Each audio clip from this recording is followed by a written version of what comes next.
Hi, everybody. My name is Tony, of course. You guys all know me. I'm a member of the LA club, and I come up here to shoot Switzerlland once in a while. Today is the first time I've been to this club outside of the Switzerlland, and it's fascinating to see how you guys operate. And I shot a lot. I shot 104 rounds today, so a lot. Thank you for giving me this opportunity, and thank you, Richard, for organizing this. Okay, so this is the fifth session of our rifle shooting seminars. We did 4 already. We did 1 on sights, and 1 on position, on controlling recoil, and on training. And now I'd like to talk about something that I really should have covered more previously, which is trigger control, as well as training for a major competition, such as the upcoming ESF. And both are very pertinent topics. So let's talk about trigger control first. And this is something that I've been studying while I intensified my training in preparation for ESF, so I do have something to share. So what is trigger control? Trigger control is essentially, in a nutshell, the ability to pull the trigger without disturbing the sights, right? If you want more details on it, you need to be quick and decisive, but at the same time calm and controlled, which is kind of a contradictory requirement because when you're quick, usually you lose some of your calmness, right? And you need to maintain focus throughout. You should not be spacing out in the process of pulling the trigger, and that's also challenging. And you don't want to overhold because the longer you hold, your vision deteriorates, your concentration deteriorates, and your stability deteriorates, right? Of the fundamental skills involved in shooting, where does trigger control place? I would say that the most important thing is to have a stable hold. If you don't have a stable hold, you have nothing. As I said in my presentation on position, what I mean by stable hold is that as you look through an unmagnified sights, right, you should see no apparent movement while you're pulling the trigger.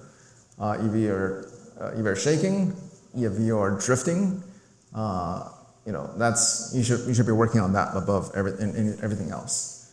And then there's consistent aim, meaning that you should aim on every shot. Your aim should be centered, right? And then between that and trigger control, I would say that trigger control is a close third, if not equally as important, because if you don't have trigger control, then you'll have uncalled flyers, and all your aim is for naught, right? So that's how important trigger control is. I would place it very close to aiming, and when it comes to pistol shooting, it's even more important than aiming, I would say.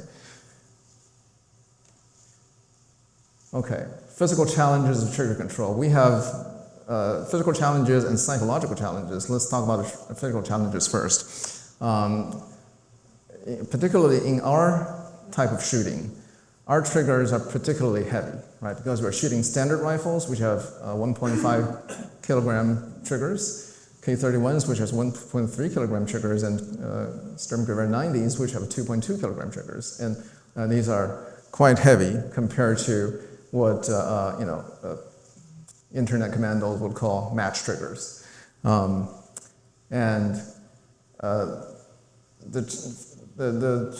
heavy trigger could affect the accuracy in the following ways. First of all, if your trigger finger is exerting force, it could cause other muscles in your hand to move as well. That's called sympathetic movement, right? And when you're playing piano, you're trying to train your fingers to move independently, and to overcome this sympathetic movement also, right? So, but this is one of the challenges. And also, the heavy trigger could influence the hold because you are putting 1.5 kilos of weight basically on the gun, right? And the trigger pressure could easily play a part in holding the rifle on target. You think the rifle is on target, it's very stable, but your trigger could be playing a part in that. And the reason that's bad is that as soon as the trigger releases, 1.5 kilos of pressure is released, the rifle bounces back where it really wants to be. If you use an electronic trainer like SCAT, you can actually see this. There's some metrics in it that allows you to see where your actual point of impact is versus where your point of aim is. And you want that number to be small, and this is quite visible by that metric. Okay, how to overcome the trigger weight on our standard rifles and service rifles. I would divide this into 2 skills. First of all, the grip, how to grip the gun. The basic principle is that the heavier the trigger is, the heavier the squeeze is, right? Now we talked about sympathetic movement, right? And one way to overcome the sympathetic movement of your muscles on your hand is to preload the muscles of fingers other than your trigger finger, right? So if you preload the muscles, or if these muscles are already applying force, they're less likely to have uncontrolled movement, sympathetic movement being caused by the trigger finger. And also, the heavy squeeze on the grip forms an immovable anchor for the trigger pull to pull into. And this prevents the movement as the trigger weight is released when the trigger breaks. How heavy it is, how do you know it's heavy enough, right? My rule of thumb is that you should feel like you're squeezing. If you're not, okay, sometimes you think you're squeezing at the beginning, but it kind of normalizes into just gripping normally. I would say that during the whole trigger squeeze, you should feel like you're squeezing. You should not taper into a normal hold. You should grip fully to be consistent on that grip with palm contact. Your palm should be contacting the grip and not just your fingertips. And you should exert force with the first segments of fingers. Now, instinctively, we would grip with the top digits, top segments of our fingers, the fingertips, right? But for the best grip, you should exert force with the first segments, what we call the proximal phalanges of your fingers. And that includes the pad of your thumb, which is the equivalent on the thumb. So basically you're pinching the grip, right? With your palm, basically. This could be difficult for some people, but for me, it really works. Now, a bonus tip is that you can twist the grip a bit for extra stability. So once you achieve this grip, this firm and tight squeeze, you can twist the grip, and you'll find that your aim becomes more stable. Okay, and then there's the fingering technique. Having achieved this tight squeeze, how do you pull the trigger with your trigger finger? Now, conventionally, the traditional technique is to pull straight back with the top 2 digits, right? That's if you think how you're pulling the trigger, that's probably how you're doing it, and that's how I was doing it for a long time.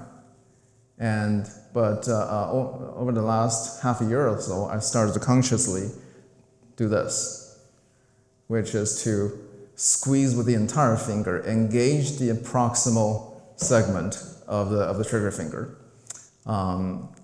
It should feel like the first segment is tensing up, right? And the side effect of this is that you may feel that your finger is not quite pulling straight back. And that's quite unorthodox and kind of a heresy. But I would say that it actually doesn't matter. As long as you have a firm grip that's forming that anchor, your gun should not move because of this. Okay, so while basically your trigger finger is doing the same thing as the rest of your hand, right? We had talked about how to achieve the grip, you use the proximal phalanges of your fingers, and you're doing the same thing with your trigger finger, right? Basically, all the fingers are doing the same thing. They're gripping. They're gripping with the first segments, and your trigger finger is effectively one with the grip. You should not. Personally, I do not feel it's essential for trigger finger to be independent, and it's for me this is the easiest way to squeeze the trigger in a controlled manner. And the result for me is that the shots are much more on call. Previously, I would from time to time get shots that looked good, but didn't quite, but landed somewhere else, right? I couldn't call that. Now, if I get a sideways shot, I can always call it.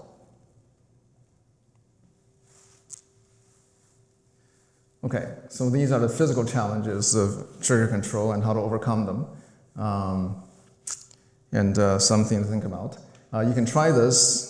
I invite you to give these techniques a try, and but by trying, I don't mean 1 or 2 shots, right? Any new technique should be verified, by at least giving it a session, right? Dry firing first, and then prove it using a live firing, but see if it works for you.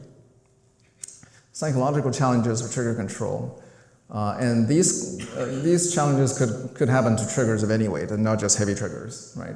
I used to say that all triggers are the same weight because of the phenomenon that I'm just about to talk about. One is a pre-shot jitter, right?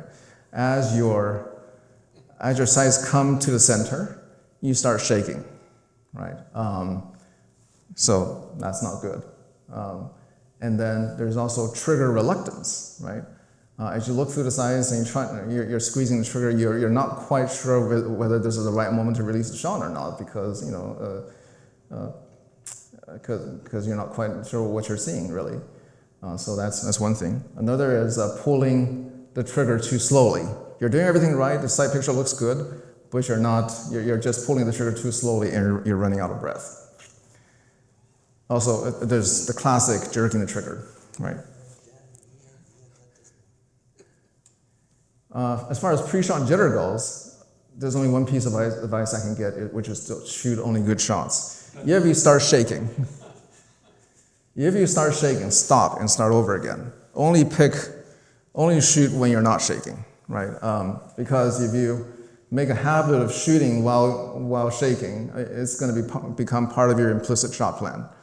And you make a habit of that, of shaking, and you always shake. The only way to stop shaking is to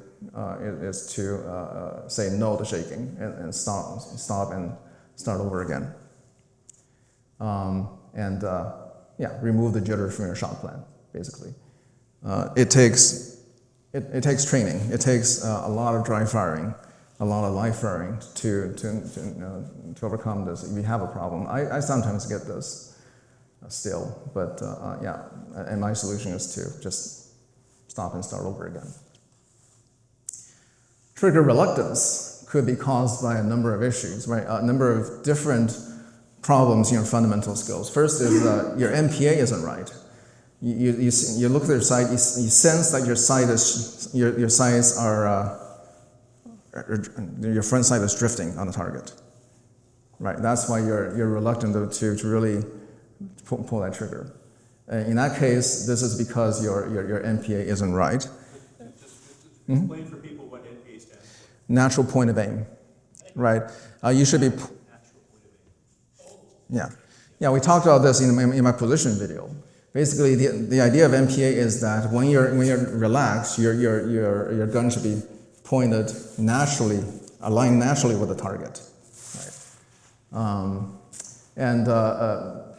If you don't have this natural alignment, then you have to muscle the gun onto the target, and this causes the gun to not want to stay there, right? And you're always muscling left and right, and that causes drifting, right? Yeah, it's because of the subconscious muscling of the gun to the center. A shaking, drifting sight picture reduces confidence and leads to overholding and trigger reluctance. The solution is to always check the MPA during preparation, preferably 2 or 3 times. If during your string you feel that this, you sense this drifting again, this trigger reluctance and the resulting trigger reluctance, recheck the MPA. Okay, you check the MPA again by relaxing, closing your eyes, relaxing, and opening your eyes again to see if your gun is still pointed at the center, at least horizontally, right? If it's pointed elsewhere, then shift your body, around the anchor point. For sling shooters, it's the elbow. For rest shooters, it's the wherever the gun is resting on, right? You move your body left and right to orient, to align the gun precisely to the center. Okay. Another cause of trigger reluctance is bad vision. If your sight picture is unclear, if it's out of round, if it's blurry, it causes trigger reluctance and overholding, right? Now, some ways to overcome bad vision: ensure hydration, drink a lot of water regardless of whether you want to or not, right? The rule of thumb when I was shooting high power, they will tell us that your urine should be light straw colored. It should not be any shade of bright brown, bright yellow. If it's bright yellow, then you're probably not well hydrated. It should be really light straw colored. So that's one thing. And if you, at our age, we're getting older and we're getting a lot of floaters in our eyes, right?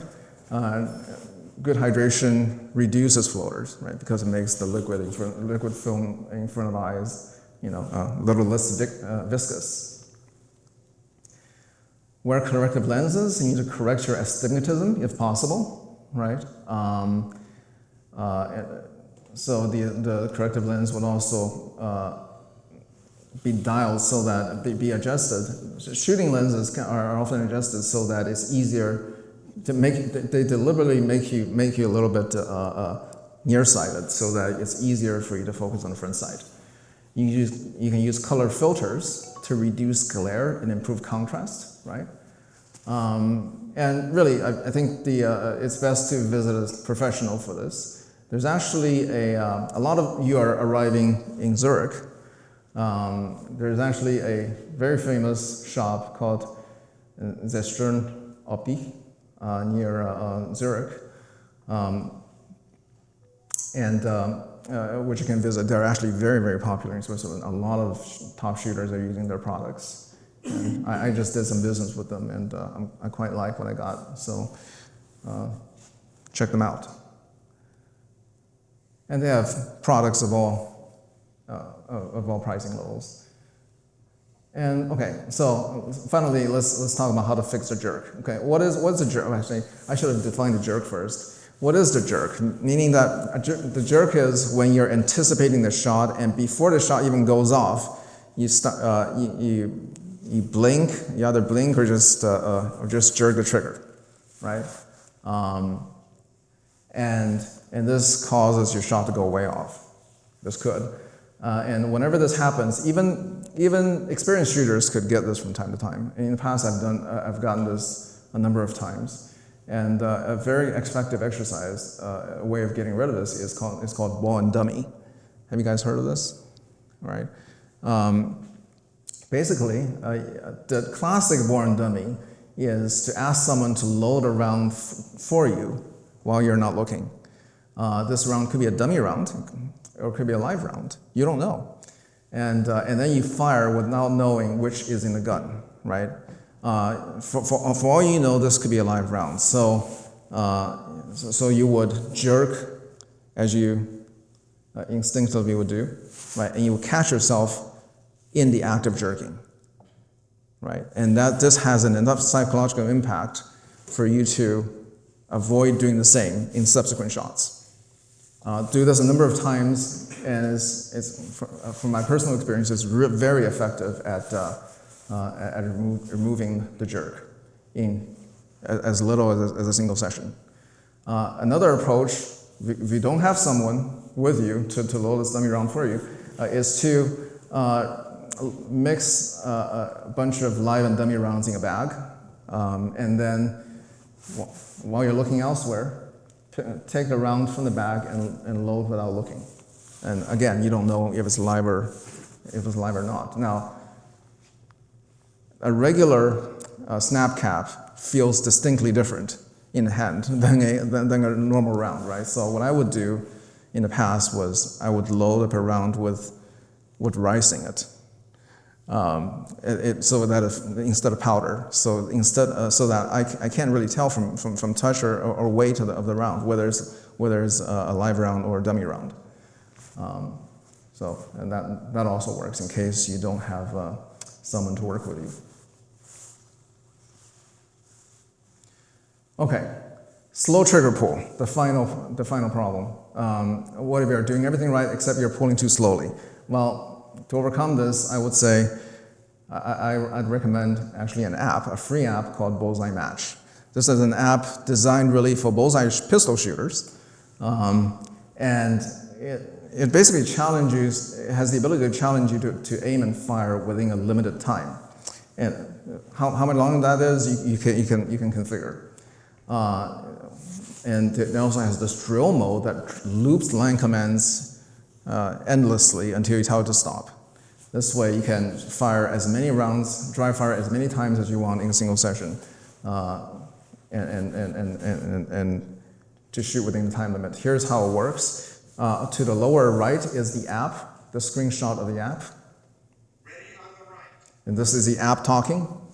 The line commands are pistol line commands, but it gives you time to prepare.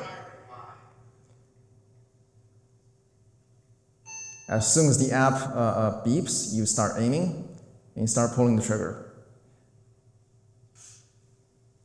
Here I give myself 10 seconds, which goes by in a flash in rifle shooting, but you can configure it to be less. And as you can see, it automatically repeats itself. And you can shoot as many times as you have the energy to do so. Ready on the firing line.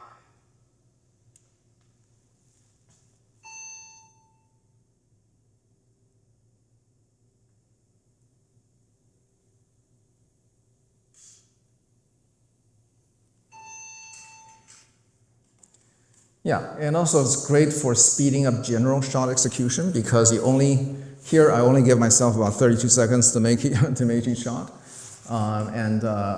whereas I used to take like over a minute to make each shot. I just spent a lot of time, tweaking, feeling everything, and using this app really helped me recognize what is important and what is not. Right, so I'm able to become much more efficient in my shot preparation. And make this a regular part of your training, and you'll be a much quicker shooter. Okay, so that's trigger control. Do you have any questions before we move on to the training for major competition? Or maybe, yeah. When you're in the middle of your target image, how long should you hold before you just sit back and say, that's it, too long, put it down, start up again? Well, you'll know. I mean, I tend to hold for far too long, and I try to myself. Right. When you feel like you can't concentrate anymore, you're running out of breath, and just stop. 3 to 5 seconds, sort of. Okay, something like that, right? Training for major competitions. No, I had a training session in the series, and in which I talked about the need to basically train more. Right, you guys meet twice a month, basically, and if that's the only training you get, it's not enough, or at least you'll be moving very, very slowly. You gotta dry fire more. You gotta go to ranges more, not just this one, in order to accelerate your progress, especially when it comes to ahead of a major competition like the ESF, right? We have something happening called Auslandsschweizer. And good shooting comes from diligent training, and it's also, it's especially important for major competition. And in professional Olympic level shooting, they have a concept called periodization, in which you recognize that your performance comes and goes in cycles. You peak, and then you dip, and then you peak again, right? And they try to train you, time the training so that you're at your peak when a major match comes, right? And they typically what they do is they would you would like months ahead of the major competition, you would train very intensively, like 8 to 12 hours a day, and you would work on fundamentals, right? As the competition approaches, they would gradually taper off competition, but focusing more on match simulation, as well as more on the quality of shots rather than the quantity. And eventually they just ahead of a competition, they really tone it down. But then we're talking about people who have that much time to spend, right? When they talk about tapering off, they're talking about reducing 8-hour days to 4-hour days, and we don't really have that much time, right? So that's why I've created a sample schedule for amateur shooters like ourselves, which is maybe 4 months before match, dry fire 1 hour every day, or half an hour if you can do it, right? I do at least half an hour every morning before my wife gets up, and live fire as much as possible. Rather than just twice a week, perhaps make it to the range at least one more time per month, preferably 2 more times, right? The more you can train, the more you can work through your problems, right? You train with a goal, right? Where I'm working on trigger control today. I'm working on my hold stability today. I'm working on something else today. So, right, so this training is focused on individual skills, right? Your problem areas. And then 1 month before the match, or 1 or 2 months before the match, just about now, for example, same intensity but focus on match simulation, right? And a week or 2 before the match, reduce training by half. So instead of half an hour, in an hour you do half an hour, or instead of half an hour you do 15 minutes or whatever. The important is to do it. Focus on the quality of shots. For example, you make it a goal to shoot 10 good shots. Okay, you don't quit until you shoot 10 good shots. And the goal here is to maintain the feel, right? And then to make sure that the reduced training ensures that you're not burnt out just ahead of a match.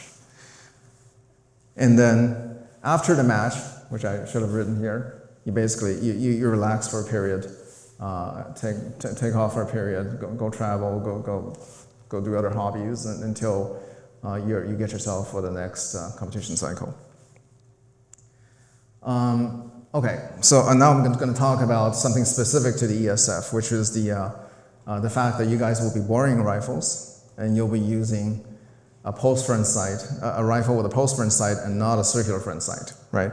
Now, I've never shot a Sturmgewehr 90 before, but I have shot American service rifles. And back in the day, you had to use iron sights with a post in front. And on these sights, I legged out. I became a distinguished rifleman, and I could regularly beat people who shoot, circular front sights. Now, the ring front sights, as I call them, is very easy to use and it's very accurate because it's radially symmetrical. As I said in my sights presentation, iron sights, the reason iron sights can be so accurate is because they take advantage of your brain's natural sensitivity towards symmetry and order. If you see this, the target misaligned in the front ring just by a little bit, you'll know it. Okay, at least if you're honest to yourself, you'll know it. And that's why they're preferred by all of us. But the post front sight, which is required for, which is mandatory in this case. Well, it's not really mandatory. You can use ring size now, but it's unrealistic to install when just ahead of the just ahead of the competition. So effectively, you're stuck with it. The post front sights are only laterally symmetrical. They're only symmetrical from side to side, so you can easily tell whether it's laterally misaligned or not. But how can you tell whether the bow is in the right place in relation to the front post, right? And the only way to know that is to train a lot and burn the right side picture into your mind, so that you know instinctively whether it's whether you're there or not. So yeah, again, consistent vertical alignment is critical, right? Because of this vertical asymmetry. If you are not placing the dot on top in the same place every time, you'll get quite a bit of vertical dispersion. These sights are very vulnerable to vertical dispersion.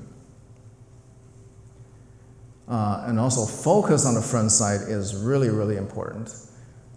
Because only when the front sight is focused can you tell where the bullseye is in relation to it, right?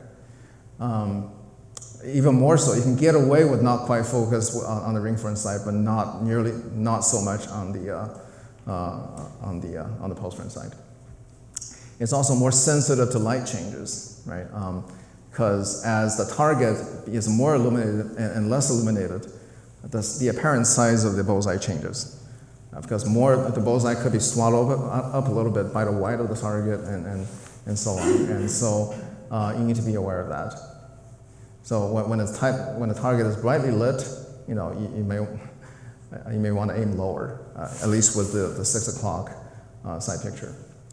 But if you look at the core, the Ross-Bolden range in core, right? The whole range is facing southeast. So, I mean, in the morning it could be quite brightly lit, theoretically. And so, but when cloud cover moves in, it could all of a sudden becomes not so brightly lit. So that could also be a challenge. Yeah, again, it requires much training to shoot well, which is why I recommend that you start training now. Now, there are different choices, actually, when it comes to the side picture that you use with the post front sight. The most popular and the most classical side picture is the 6 o'clock hold, which means that your front sight is right underneath, right, the bullseye. It could be touching, or there could be a space in it. You can choose, but you have to make up your mind which one you want. It's really largely a matter of personal preference. But you have to be consistent, whichever side picture you choose.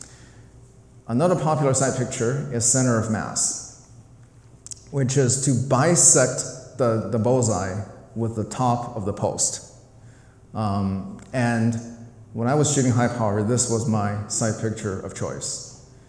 I liked it for a number of reasons. First of all, it's really important, as I said, to focus on the front sight. And the less of the target you see, the easier it is to focus on the front sight. So, and for me, that was the biggest reason. Another reason is that since you are, bisecting the sight, the target, instead of relying on alignment with the edge, you're less susceptible to light changes. Now your Sturmgewehr 90s will likely be already sighted in for the 6 o'clock hold. But if you want to do center of mass, you can also do so. You just need to. Now, when you move to center of mass, you'll be shooting high, right? So you need to move your rear sight down by 7 clicks, by about 7 clicks. I looked at the manual and did some calculation. 7 clicks is about what you need for this to happen. But you need to tell, you need to determine ahead of time which one you prefer.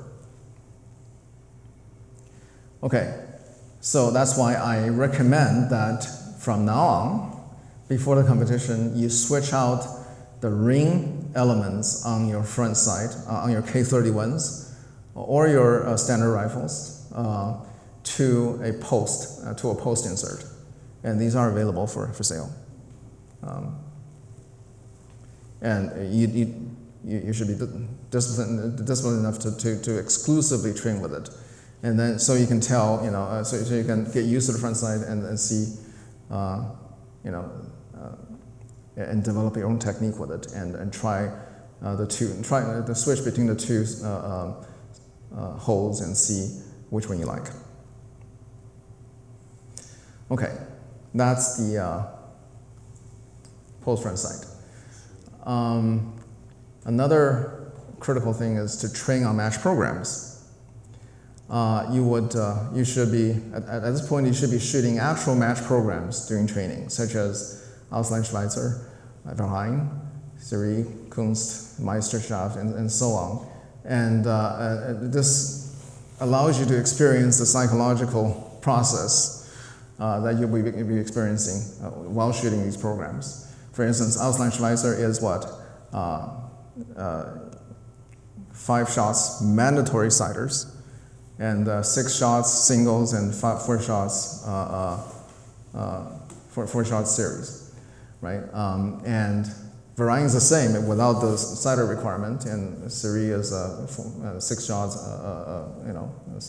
is a 6-shot series, and so on. And you should be, I think these programs are probably already available in your systems. You just need to make them available to members to use. And you need to leave the practice mode. I talked about this in my training segment, but leave the practice mode and start shooting actual programs, even while you're practicing, right? Because the moment you start the practice mode, your psychology completely changes. The fact that all your shots are aggregating toward the final score, that's a completely different mindset. You want to simulate that. You want to get used to it. Not just for ESF training, but for daily training in general. I think you should be, even if you're practicing, you should be shooting real programs instead of staying on the practice mode for 50 shots. Record your scores after each match simulation and track your progress, right? This way you'll have an idea of what you'll get at ESF, and then see if you're progressing or not.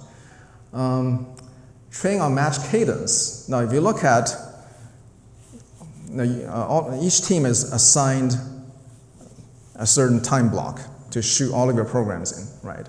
If you divide the time that you have by the number of shots that everybody is shooting, how much time do you have? Have you guys done that? For our club, it's about 53 seconds per shot. And that's including preparation, right? So if you're in the habit of taking a minute or two to take each shot, you should learn to shoot faster, basically, this way. So I would say, to be safe, you need to take less than 45 seconds per shot. Also, bullseye match would be a good way to train yourself to shoot faster.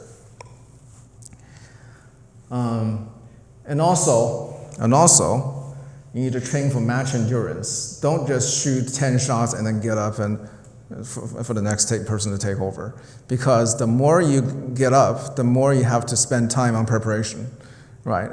You have to waste everybody's time on preparation, right? You need to really, each time you get down, you should aim to shoot 30 to 40 shots. So you can finish like all the regular programs. If you sign up for full-player programs, you can shoot all the regular programs in 2 sessions, and shoot Meisterschaft in another 2 sessions. So training for match endurance, try to shoot more than 10 shots each session. disciplined dry firing during match. Okay. Now dry firing is especially important because all of us need to shoot a few times before we settle into the zone, right? Our first few shots are always a little bit sloppy, if we make it a habit of dry firing, we can avoid wasting ammo. Okay, instead of spending this using the ammo to get into the zone, you dry fire to get into the zone, right? This is especially important for the Ausland-Schweizer match because you only get 5-siders. And you want to make the best use of those 5-sider to get a good 0. So another thing about Ausland-Schweizer match is that it's a head-to-head match. Usually when we shoot Swiss programs, we're out on our own time, where we shoot at our own pace. Nobody really is calling fire, right? But with a head-to-head match like Ausland-Schweizer, somebody is calling fire. You cannot shoot any shots before the line officer calls fire. Which means that before that happens, you should be dry firing. You should get into position as quickly as possible and find your MPA and start dry firing as much as you can, so that you are in the best position to make the siders count, right? And once you make the siders count, you're in the best position to make the shots per record count, right? So when you train for Ausland-Schweizer, you should simulate this preparation period, right? So give yourself like 5 minutes to prepare. And once the clock beeps, that simulates the line officer calling fire, and then you start shooting siders. A lot of us are not. I know I'm not. I haven't been. We're not. Cider is dry firing is just something to get over with, but we need to change that mindset and really take it seriously. Okay, and this is the last slide. Any questions? Yes. We're going to be in the situation of, for most of our shooting a borrowed rifle with at least 2 shooters on the rifle. Oh, you're not going to have 1 shooter per rifle? No, because we won't have enough rifles. Okay. I think we've got 10 rifles and more shooters than that. I do know that some guns, I don't know about the Chur 90, but I do know that some carbines start behaving badly when they get more or dirty. Do you have any advice for this? I don't. When I shot my AR-15, it had a free-floated barrel, so I really can't offer much advice on that front, unfortunately. Yeah. So the Chur 90 doesn't have a free-floated barrel, I assume. No, and it's going to get dirtier than it would normally get if you were shooting it by yourself. Right. Okay. Would a possibility to help alleviate that problem, that each team of 2 guys have like a pull-through, 22 pull-through, so that each time after a person shoots, the barrel is cleaned up with like poppies or something? Pull through. Okay. Yeah, that maybe. But that sounds like you have to disassemble the rifle. I think because we're going to shoot with borrowed rifles, and in many cases rifles that we're not used to shooting. Right. We're going to do the best we can with what we've got. Right. Probably not play too much on the side picture either, because I don't know, there's a risk. I think there probably is going to be 7 clicks on that gun, or there may not for whatever reason. Yeah. Going to be which? Sorry. Well, I mean, experimenting between the 6 o'clock hold and center of mass hold. But there is a risk to using a center of mass hold because these rifles are set up for 6 o'clock hold, right? So anyway. Probably a good idea if there's 2 people on a gun, that it's 2 people that agree on 6 o'clock or center of mass, but Right. one on one and one on the other. Right. Guaranteed to be out by 7 clicks as soon as they pass the gun to the other guy. Right. You guys have shot the Sturmgewehr 90, right? So do you discern any patterns as far as? I've not shot. Okay. We haven't shot them for about 5 or 6 years, Okay. at least. Right. And they've been illegal for quite a long time. Right. Right. Front post. Yes, front post. Wow. Is that new? It's old. This is with the Sturmgewehr 90, the new, the army rifle. They've been around since 1990. You know. Not in Canada. Right. Yeah. So. Deemed as being a bad It's firearm. been a couple of years since we could even touch them. Right. And this past year, we sent them all to be destroyed. Right. Yeah. Sorry to hear that. Oh well. Okay. Yeah. With the Sturmgewehr, the PE90, it's got a bipod on the front. Mm-hmm. What should we do with respect to that? Should we be leaning back on it, try to keep it in a neutral position? I honestly can't tell. I think what people try to do is to do it based on pictures I've seen. They seem to be in a leaning. They seem to be in a neutral position. But I'm not an authority on that. And again, I haven't shot this. So. The club that we're borrowing from will tell us, I think. What's that? The people we're borrowing from will have information about what we're Right, right. Mm-hmm. Yeah. And you'll get a signing in session too. So, yeah, be sure to ask questions. I'm sure they'll be able to tell you something on how to shoot well. So. Good stuff. All we gotta do is do it.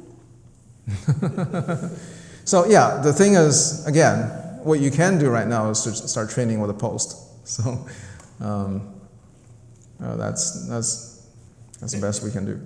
Mm-hmm. I was going to say, And also, the post is quite wide on that gun, if I'm not mistaken, right? It's like almost 3 times the width of the target. I was told that the typical PE90 had between 2 and 2.5 millimeter width post. That's the actual dimension. Right. I think I did some calculation. I read that. I read some information I don't quite remember. I think I ended up, my impression is that it has quite a wide post. So when you get a post for your own gun, you need to try to simulate that. Mm-hmm. when you're talking about choosing between 6 o'clock or center of mass hold, if you can't see the center of mass because you're a bit fuzzy, far better to have a discrete bowl above with some known amount of white. Otherwise, the chances are, certainly in pistol, once you touch the black, you lose the front sight in the black.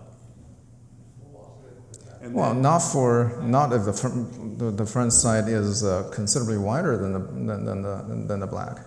That's true. Yeah, when I was shooting service rifle, I preferred a very wide front sight because it's much easier to focus on, and it seems that that's the case with the 92. Now, would it be possible for us to get a correspondence established with the people that are providing us these PE90s to find out what diameter the front post is, so that we can get posts for us to train? Well, They probably can't.